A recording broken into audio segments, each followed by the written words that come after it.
Good morning. Good morning. Happy Wednesday. Happy first Wellness Wednesday of the year. I just realized that. Happy New Year.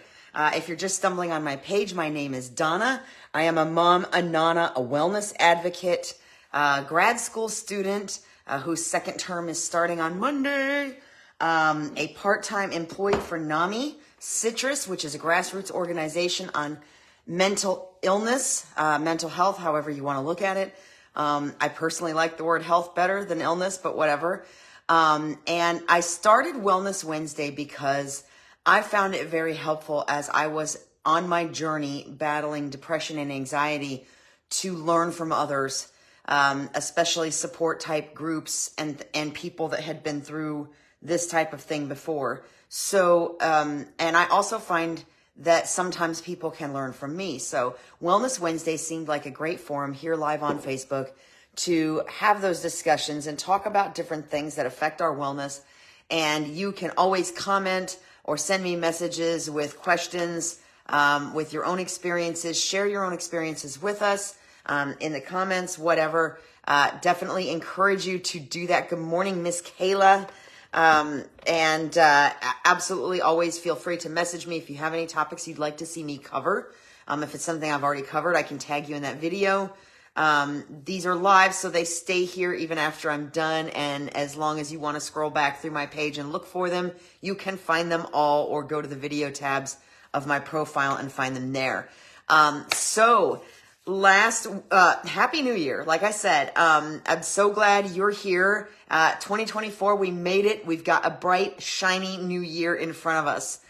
Last week, we ended the year with a chat about destination preoccupation, also known as destination addiction or destination mentality, which is a preoccupation with the idea that happiness is somewhere, something, or someone else. And during the process of covering those symptoms, which was perfect for the end of the year as we start making goals and resolutions, sometimes what we're doing can look like destination preoccupation. Good morning, Mike. How are you today? So in the process of talking about that, we also talked about how all of this destination chasing can often lead to burnout. And so we're going to talk about burnout today and how to avoid it in this shiny new year we just started. So what is burnout? And again, if you're here, let me know you're here. If you don't see this till afterwards, hit hashtag replay in the comments so that I know you saw it. Don't hesitate to ask questions. Sometimes Facebook doesn't show me all the things, so I may not see your question or comment, hey, Miss Paula, until after I'm done. But I will answer no matter what. And I always encourage interaction, please. So what is burnout and what causes it? Okay, well, we may think we know. I know I thought I did, but it's interesting always to research these things and learn new information. So burnout, as defined by psychology today, is a state of emotional, we got to do the nerd thing first, y'all. Love you too, cousin. Bye. Defined by psychology today as a state of emotional, mental, and physical exhaustion brought on by prolonged or repeated stress. Most often it's job related, but it can also appear in volunteering. It can appear in caretaking, and this is sometimes really important, and it can appear in relationship situations. Contrarily, the WHO says that it's an occupational phenomenon only. The WHO, being the World Health Organization, says it's an occupational phenomenon only caused by chronic workplace stress and really shouldn't be used to describe other aspects that may look more like depression or temporary stress, which I'm not a doctor. I don't even play one on TV, but I would tend to lean towards psychology, today's definition. I absolutely do believe that it can happen outside of the occupation or the workplace, especially if you're really into volunteering and especially with people who are taking care of others that cannot care for themselves at home without a whole lot of medical intervention. Okay, yes, Kayla, I know how that can feel. So we're going to work on figuring out how to identify that and how to fix it. So what can cause burnout? Well, obviously a heavy workload that's too much or maybe unreasonable that you can't necessarily accomplish And sometimes we put that on ourselves. So if you start out, our workloads are usually heavy. Let's face it, not everything's getting done in the day. And that's just the nature of the beast anymore. But if your list of things to do is constantly longer than your list of to-dones, then that is an indicator that you may be experiencing an overload of work, and that you may be at risk for burnout. If, like I said, if your list of to-dos is always longer, yes, I made up my own word, than your list of to-dones, then that's something definitely to take a look at, because that either means that your workload is too big or that you are putting unreasonable pressure on yourself to get all of that done in a day and not being reasonable with what is possible in a day. Okay. And we're going to talk a little bit more about that in terms of technology. So one of the reasons our workloads look like they do right now is because technology has changed the game in the professional world, and it has made it possible for you to be in touch with your job, your clients, your customers, everywhere you go, any time of the day. And yes, I'm being exaggerative here, because what that means is we have a tendency to not stop working. Whether you have an online at-home business like I do, or whether you're working in an office, an organization, if your customers, clients, coworkers, whatever, have a constant way to get to you all the time through Facebook Messenger or texting or Messenger, any other messenger programs or anything like that, then it is much easier to extend the workday, which if you need that flexibility is fine. But if it just means that you're literally extending the workday, like you're working all day and then extending it on into the nighttime, and you're still answering work messages when you go to bed because you're getting your emails on your phone and people are contacting you on Messenger, so on and so forth, etc., then all you're really doing is extending your workday, you're extending your workload, and that is a big, big problem. Because with all the new technology, we don't really seem to know how to quit. In my previous job, it got to the point where, yes, I was receiving messages on Facebook with questions about different things. I would receive texts. And the thing is that although I wasn't a business owner at the time, business owners are working all the time. So business owners have a tendency to assume that whoever they need to talk to is also working all the time, which is not always the case. So the workload, the technology, we have to figure out, this is a huge, huge phenomena behind the burnout and the increase in burnout that we've been seeing over, especially since COVID, over the years with people in the workplace situation. So workload, technology, those are two primary things that cause burnout. Another thing that causes burnout is perceived lack of control. If you don't have any perceived lack of control, it can contribute to burnout in situations like this. What does that mean, perceived lack of control? That means no autonomy. That means where you can't, maybe you don't feel like you can be trusted to work on your own and get things accomplished. You're getting micromanaged a lot. Sometimes if there's a big micromanagement situation, that can lead to burnout very quickly. Hello, Miss Sarah. So no autonomy, a lot of micromanagement.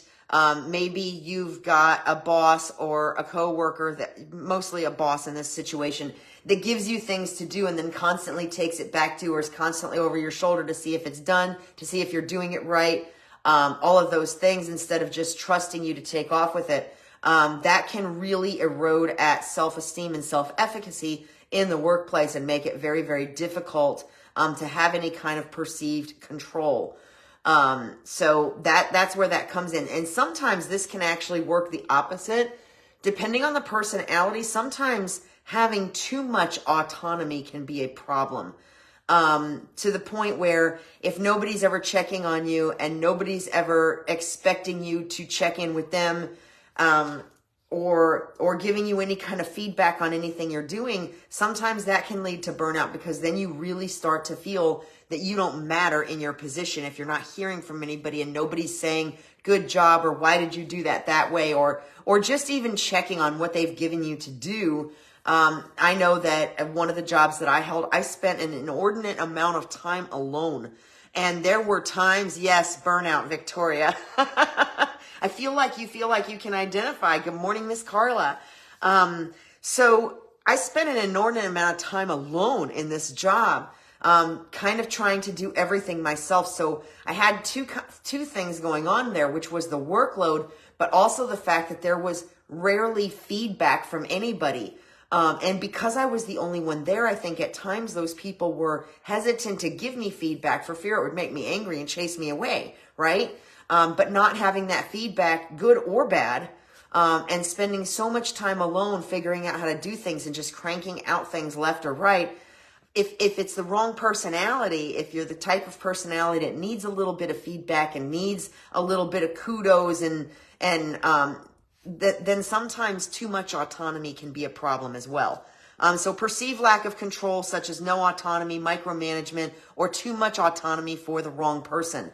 Lack of reward or recognition. We kind of just touched on that a little bit. Too much autonomy. And lack of reward or recognition has more to do with just pay. Thank you, Sarah. It has more to do with just pay. A great wage is wonderful, but most people need more than just a great wage from the job. They need maybe some extra benefits. They need some good, I'm having trouble making words this morning, y'all. They need some good kudos and positive feedback and, hey, you're doing great. And just those kinds of things go a long way. So how people are treated or how they are rewarded or recognized for what they're doing can make a huge difference. Sometimes it's not just about the paycheck, especially if you're in any kind of job that is in the helping profession, if you will, if you're working for a nonprofit, counseling, if you're a counselor working for an agency. A lot of times those professions can take a lot out of you emotionally. So getting word feedback that you're doing well and being rewarded or recognized for your hard work is a huge deal. I can remember hitting some milestone spots in my jobs and not being recognized for them after having seen others recognized for them. And it was a hard hit for me personally, because not so much that I felt like I needed recognition above and beyond anybody else, but because I just wanted what everybody else got. So that leads to the next one, which is poor work relationships or bullying or unfair treatment. So when I worked in retail grocery, unfair treatment was something that was seen quite often. And what I mean by that is that you could be the kind of person that worked hard and showed up every day and came in whenever you were called in, and did all those things, but somebody else who never did any of that and never came in and called out all the time or just pulled no-call, no-shows would continue to get more hours on the schedule than you did, even though you were doing all the right things and they were doing all the right things. So that's what I mean by unfair treatment. That is one example of unfair treatment. When you're seeing people who are doing not as much as you, or doing the same as you, and they're being treated differently or better than you are, that can make it very, very difficult to continue to feel good about your job and continue to be productive in your job. Poor work relationships, mostly this aligns with bullying. If you have the type of office where there's a lot of drama and there's a lot of nitpicking, and going back and forth, or especially to the point of bullying, that can really, really increase burnout, lead to burnout, double the burnout, whatever you've got going on. It can basically fast track it. Having had professional bullies in my history, I can tell you that whatever little bit of burnout I may have been feeling at the time, once that situation started, it amplified. It was like taking a pile of wood that was already soaked in gasoline and just flicking matches at it. It just became, it was so, once the bullying started, and at the time, the first time I experienced this, I have to be honest with you, I didn't know that there was a such thing as adult bullying. I didn't know there was a such thing as workplace bullying, so I didn't give it that name. I didn't actually learn that was a thing till several years later. And of course, it made perfect sense to me because I had experienced childhood bullying. But when you're the one being bullied, you don't look at it that way. You're usually looking at yourself to figure out what you've done to garner this attention or what you've done wrong. So in a bullying situation in the workplace, and sometimes in a caretaking situation as well, It's important to note that bullying situations, and I'm going to touch on that a little bit more in a minute, can occur in a caretaking situation as well, but it looks a little different than what I'm talking about here. So in the workplace, if you're experiencing bullying, if you've got a boss or a coworker that's constantly in your face, nitpicking, micromanaging, anything like that, questioning everything you do, that's going to, again, erode at your self-efficacy, your self-confidence, and it's going to magnify everything else that you were already having issues with within your job. As I said, kind of like, it's kind of just like taking gasoline-soaked wood and flicking matches at it. So poor work relationships can definitely lead to or increase the risk of burnout. I want to talk about, since we're talking about the relationships and the unfair treatment and the bullying, I also want to talk about bullying in a caretaking situation. And this is a little bit of a reverse type thing. Caretakers who are burnt out and are unable to find a way to get a break from their charge, from their caretaking responsibilities, can sometimes become the bully because they feel a lack of control. They have a perceived lack of control. They don't feel like they have any help. So that would lead back to what I said about too much autonomy for the wrong person or for the wrong reasons.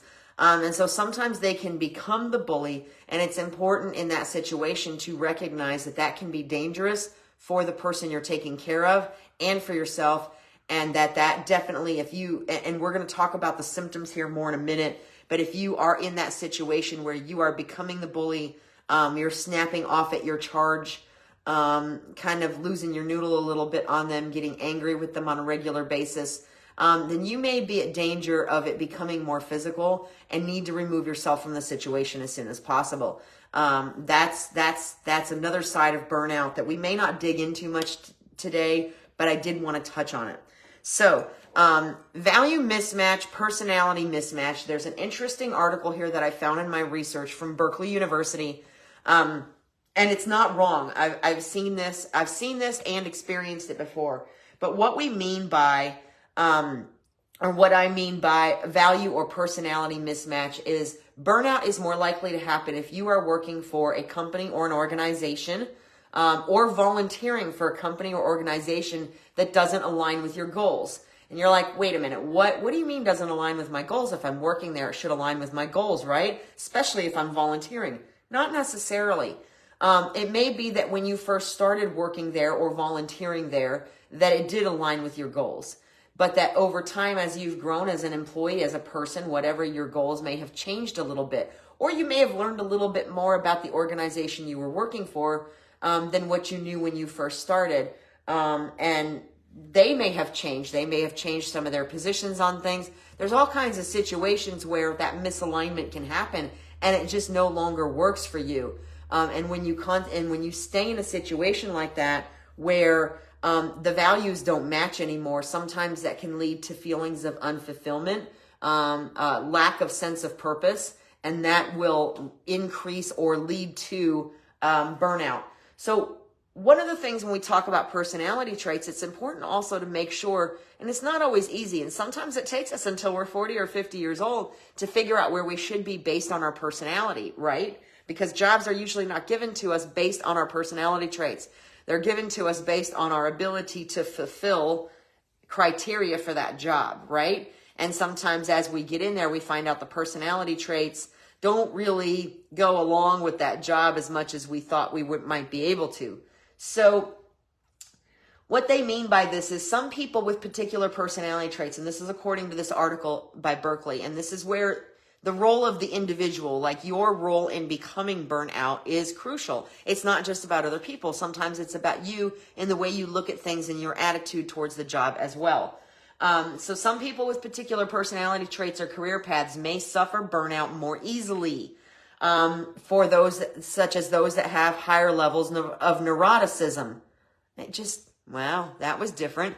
Higher levels of neuroticism. That's me. I definitely we'll have to talk about my old psychology teacher in high school sometime. So those who have higher levels of neuroticism, also known as over worry or anxiety, one of our favorite words, right? People who have higher levels of conscientiousness, especially if it leads to perfectionism. So if you tend to be a perfectionist, you might be at higher risk for burnout. And stick with me here because, again, this is not just about the job. This can be about the volunteering situation or the caretaking situation.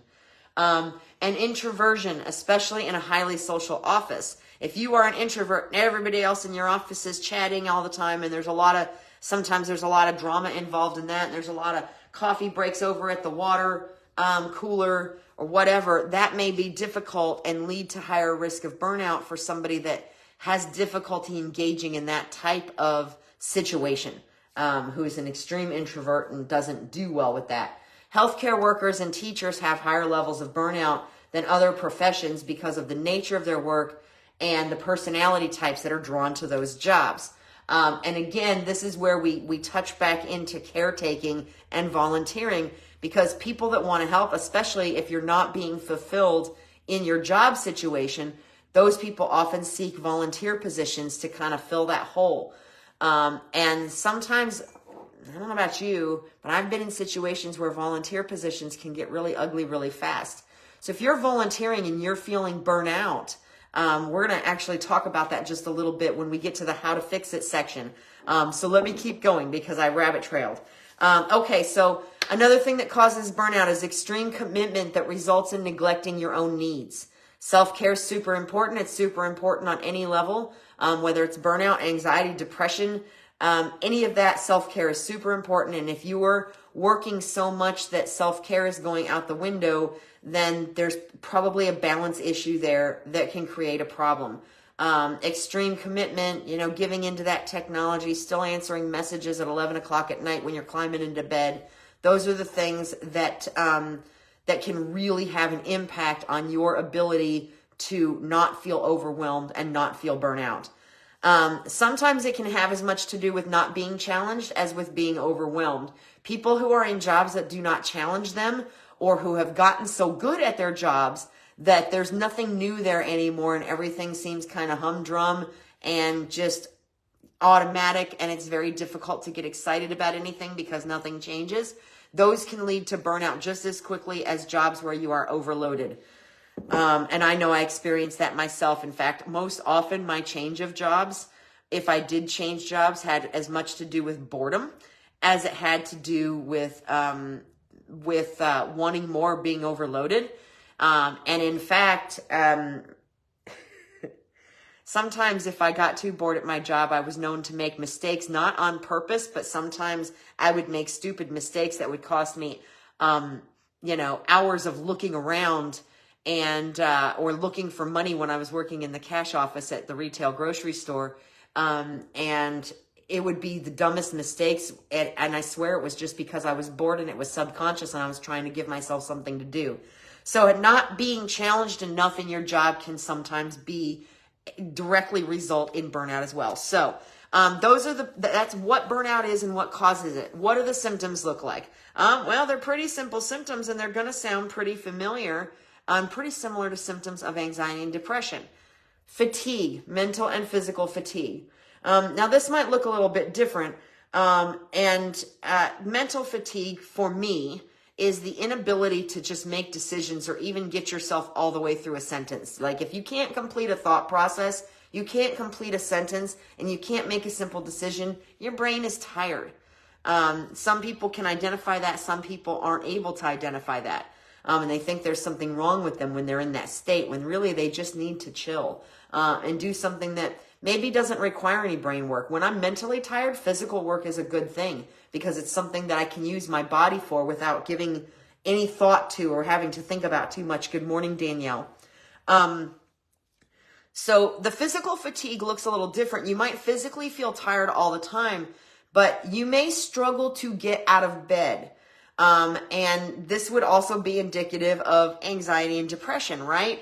Where you're laying in bed and you're staring at the ceiling and you feel like every piece of your body is cemented to the bed and you can't move, and you know you've got to get up if you want to be to work on time, but you just can't do it. You're just really struggling to drag yourself out of bed. That's also indicative of anxiety and depression. So how do you know the difference? Well, more often than not for me, if the fatigue, if the physical fatigue and the feeling glued to my bed problem was due to burnout, it would only happen on days I had to go to work. And then on the days that I did not have to go to work, I would jump right up out of bed and be ready to go, doing all kinds of things and all over the place. Whereas on the days that I had to be at work, I would be struggling until the last minute, hitting the snooze button. It was evident that I really was not excited or stoked at all about going to my job. Because those were, now if it's depression or anxiety, you're often going to just have this problem every day instead of only on days you have to go to work. And when I really knew that it was work related was when I dropped to part-time, and I still struggled to get up and out of bed on the days that I had to go, but not any other day of the week. So that's what we mean by the physical fatigue. If you're feeling tired all of the time, you don't feel like you're getting enough rest. Sometimes those are symptoms of burnout instead of just depression. Hello, Miss Ann.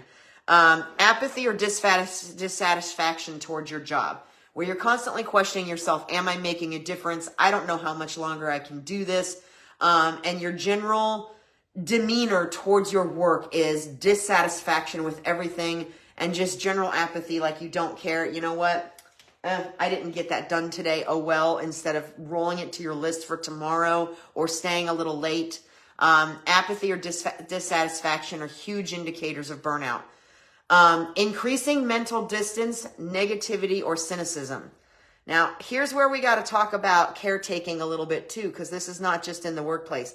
If you have increasing mental distance as a caretaker, and increasing negativity or cynicism, then you are at risk for burnout as a caretaker and you need a break. Unfortunately, and I know that I can tell myself and you can tell yourself that in a caretaker situation, we would never do physical harm to our charge. But when you start feeling constant feelings of mental distance, negativity, or cynicism, whether it's in the job, whether it's as a caretaker, but especially as a caretaker, those feelings can sometimes lead, if they're not addressed, to more physical issues. And what I mean by physical issues is higher likelihood of snapping at your charge if they do something you don't like, or if something happens, something gets spilled, something gets broken, etc. This is where that kind of negativity or cynicism associated with your burnout can really become a problem. And it can become a problem in the workplace too. Make no mistake. I actually had to leave a job at one point because I, who have never been in a physical altercation on purpose in my life, okay, maybe twice I've come close, but I'm not a physical person. I'm not physically confrontational. I have to be pretty far gone for it to be that bad. But I actually had one job where I was becoming so negative and so cynical and so angry towards my boss that I was considering physical contact. And that meant it was time to go. I had to go. Because I knew that if I was considering physical contact, or a physical outlet with this person, that it had gone way too far and that it was toxic and I needed to get out of there. But unfortunately, not everybody recognizes that. Sometimes that stopping mechanism isn't there and they have just become so negative and so cynical and so angry, resentful, that they start lashing out physically. And that can happen in a job situation. That can happen in a caretaker situation. That can also happen in a volunteer situation. And it can be very, very dangerous depending on the situation. So if you are, this is a huge symptom that does correlate with depression and anxiety, but also correlates with the caretaker world. And if you find yourself having this increasing mental distance, negativity, and cynicism, it needs to be addressed before it becomes resentment and possible physical issues. So that's really important. Another symptom is reduced efficacy or productivity. I loved my job of 21 years. I loved the job. I loved the people, but part of me was bored. Part of me was ready for something new. And part of me was feeling unfulfilled. It really had very little to do with them and everything to do with me. But as I became increasingly more burnt out, I know that my productivity and my efficacy was not where it used to be. And that became very difficult for me to live with because I knew it, and I was trying to fix it, and I was trying to be as productive as possible, but my productivity and my ability to be effective and work effectively and manage my time effectively was reducing, and I could see it, and I knew it. And that was one of the reasons that I knew it was time for me to make a change, was because I no longer felt effective in my position. And then the final symptom is changes in habits.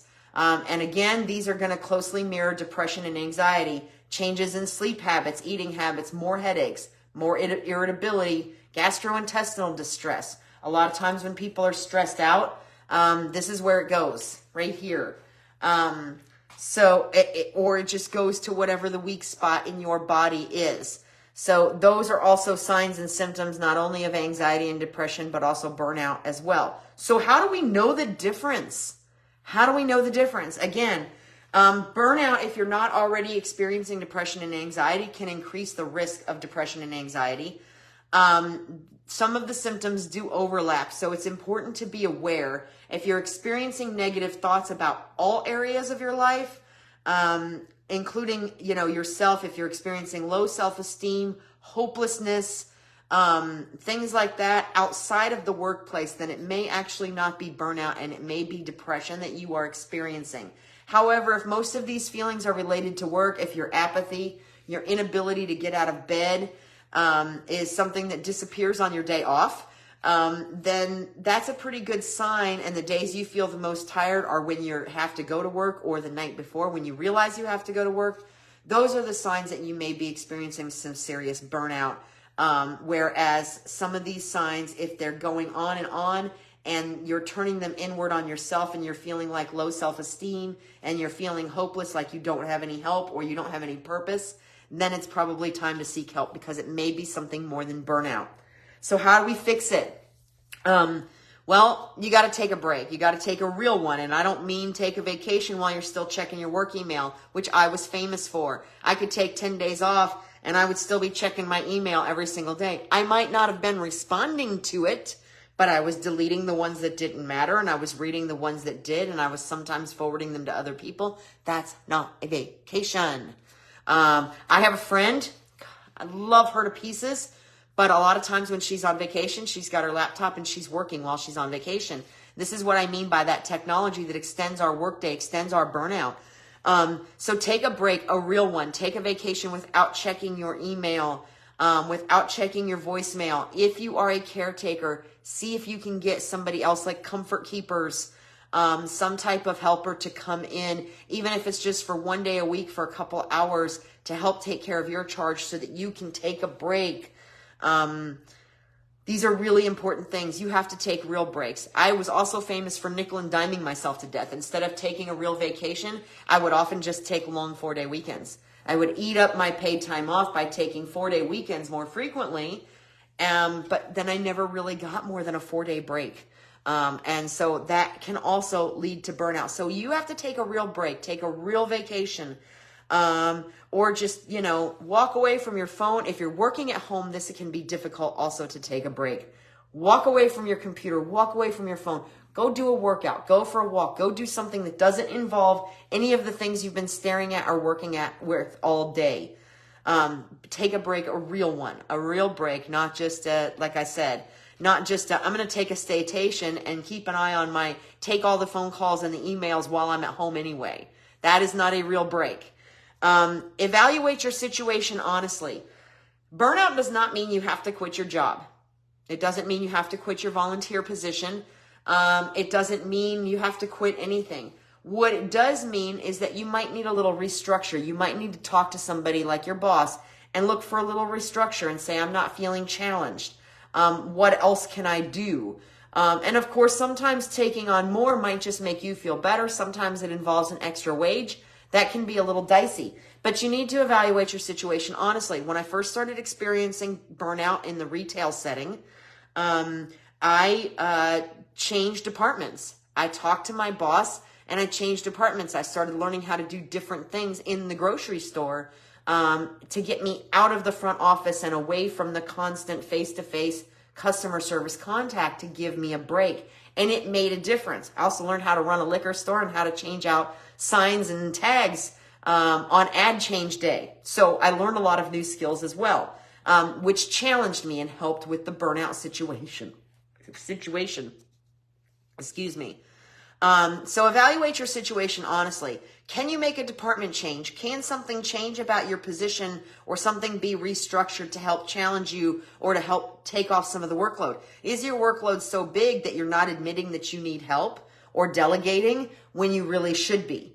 That was another issue for me. I spent a lot of time alone in one of my jobs, so it was very difficult when the time came for me to delegate. And what does that lead to? It leads to overload. So are you in a position? Has your boss been offering you a personal assistant and you've been saying, no, I can handle it.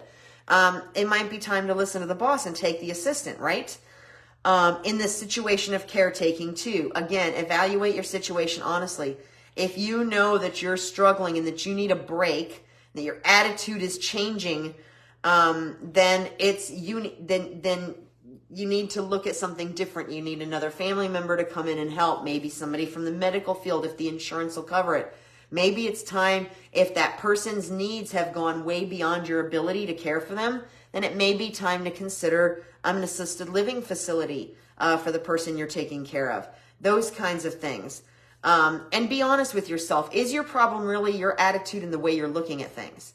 If you're talking to other people and they're about the job and they're not seeing the same things you are, or you have changed jobs several times and you're having the same problem with each job you go to, sometimes you have to admit that the problem might be you.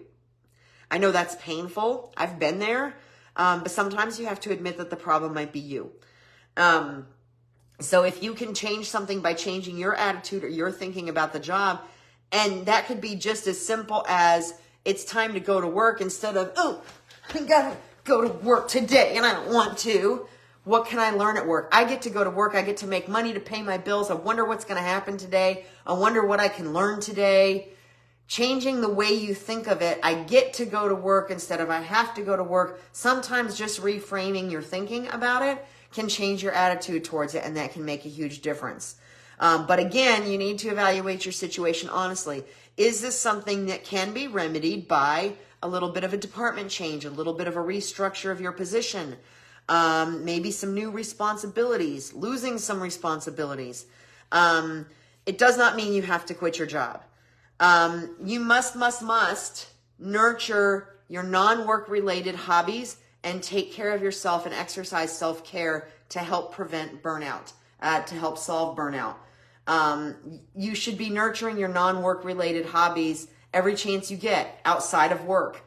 And again, that comes into minimizing your multitasking and minimizing the technology so that you're not extending your workday beyond an unreasonable number of hours so that you can make time for that self-care and to nurture those non-work related hobbies that give you purpose and make you feel fulfilled. Minimize the multitasking. That's really important. Multitasking makes it very difficult to be able to focus on one thing entirely, and it just makes it very difficult to get anything done or to feel accomplished or feel like you've gotten.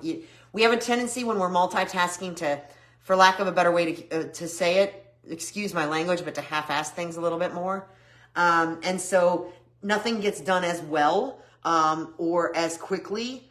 And then we constantly feel like we're being pulled in 50 different directions. So multitasking can really make things very difficult. And as much as it is a desired trait in a lot of jobs, those jobs just don't realize how much they may be harming themselves and their employees by emphasizing the ability to multitask. Set boundaries. A lot of times this comes into play in volunteer positions. Volunteering should be fun. When you volunteer, it's because you want to give back to your community. You want to feel good about yourself. You want to help others. When volunteering gets to the point where it becomes painful, you're experiencing symptoms of burnout like you would from a paid job, or there's a lot of drama involved that you can't get away from. When volunteering is no longer fun and no longer feels fulfilling, it's probably time to reevaluate your volunteer situation. That's where I see that happen the most, is the inability to set boundaries is in the workplace and in the volunteer arena, where you just keep saying yes and yes and yes until you've got so much to do that you can't keep up with anything and you're burnt out. So setting boundaries is really important in both of those scenarios. So I'm going to wrap it up. This one ran a little longer than I expected today. I think I was a little slow getting going. So I want to wrap this up, but remember these final lessons. Burnout may increase the risk of depression and anxiety. So if you're already experiencing depression and anxiety, burnout may compound it, or burnout, if it's untreated, can lead to that, especially if it's untreated for a long period of time. Some symptoms overlap with depression, so it can be difficult to tell the difference. But if the negative thoughts that you are experiencing have to do with you, if you're experiencing negative thoughts about all areas of your life versus just your job, and you're experiencing low self-esteem and you're feeling hopeless and you're feeling like, you know, maybe you don't belong here in this world, then it's time to seek help. You can talk to your primary care physician, to your counselor if you have one, get a referral from your primary care physician. It's absolutely time to seek help. NAMI Citrus offers support groups. NAMI Anywhere, wherever you are, there's probably a local NAMI affiliate. They offer peer support groups. But if you are considering self-harm, you're beyond that point and you need to seek help from your primary care physician, or your counselor if you have one. One of the most important things is invest in yourself as much, yourself and your family as you do into your work volunteer life. If your work and volunteer life is making it impossible for you to spend time with your children, your significant other, then you are overextended. You should invest as much time in yourself and your significant other, your family, your children, as you do into your work volunteer life. And what I mean by as much is not necessarily the amount of time, the amount of money, but as much of your personal energy.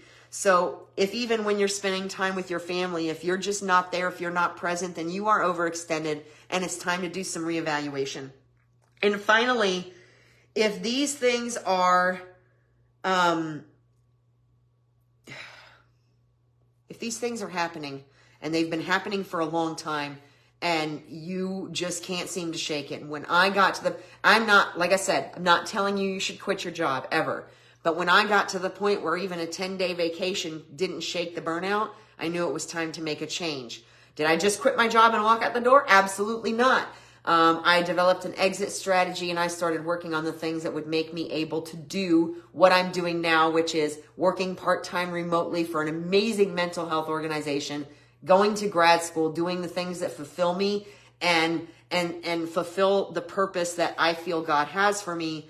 But I did it methodically and I did it carefully. And, you know, sometimes it is time to reevaluate and see if it's maybe time to change careers, change jobs. But that's not always the case. And a lot of times you can stay within the same profession, and just kind of restructure things or make a little department change to help ease that burnout, or just take a little extended vacation, get a little break from the workload, change your thinking, and come back a whole new person with a new attitude. So, goodness, that one was a long one today. I'm so sorry if you left me. I hope you'll come back and watch the rest of it. If you found this helpful, please share. Remember, burnout doesn't just happen in a workplace situation. It happens in volunteer situations, in caretaker situations. If you'd like to know more, if you'd like to see some of the links that I used, reach out to me, send me a message. I will be happy to share. And next week, we're going to go the opposite direction. We're going to talk about the effects of humor on wellness and healing. So I hope you're having a fabulous new year already. I will see you next Wednesday for episode 65. And in the meantime, like I said, if you found this helpful, please feel free to share. Message me if you have topics you'd like to see me cover in the future. And most of all, have a fabulous week and be well.